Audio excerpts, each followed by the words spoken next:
The universe, isang paglalakbay sa walang hanggan.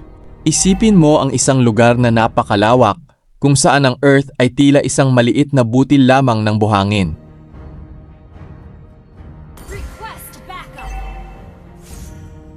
Iyan ang ating universe. Nagsimula ang lahat humigit kumulang 13 punto. 8 bilyon taon na ang nakalipas sa isang napakalaking pangyayari na tinatawag na Big Bang. Mula noon, patuloy na lumalawak ang universo. Ang ating tahanan ay ang Milky Way Galaxy na naglalaman ng mahigit 100 bilyon bituin.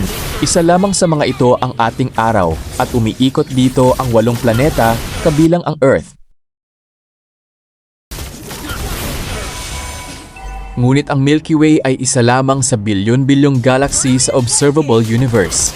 Isipin mo kung gaano kalawak ang kalawakan at kung ilang mundo pa ang maaaring naroon kapag tumingin tayo sa mga bituin sa gabi.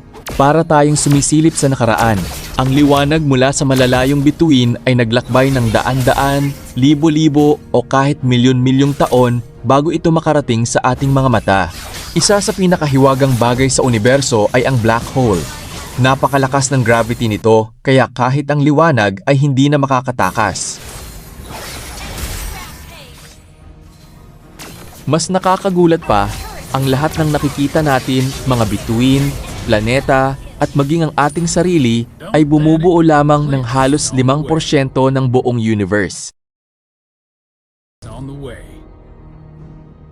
Ang natitira ay binubuo ng misteryosong dark matter at dark energy na hanggang ngayon ay patuloy pa ring pinag-aaralan.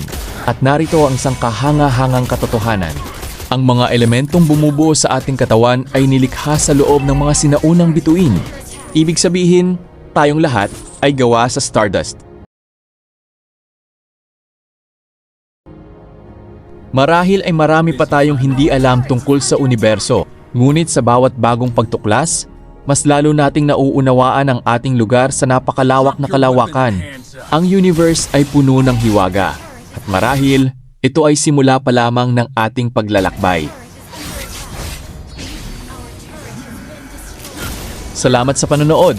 Huwag kalimutang mag-like, follow, mag-share at mag-subscribe para sa mas marami pang kamanghamanghang kaalaman tungkol sa universe at iba pa.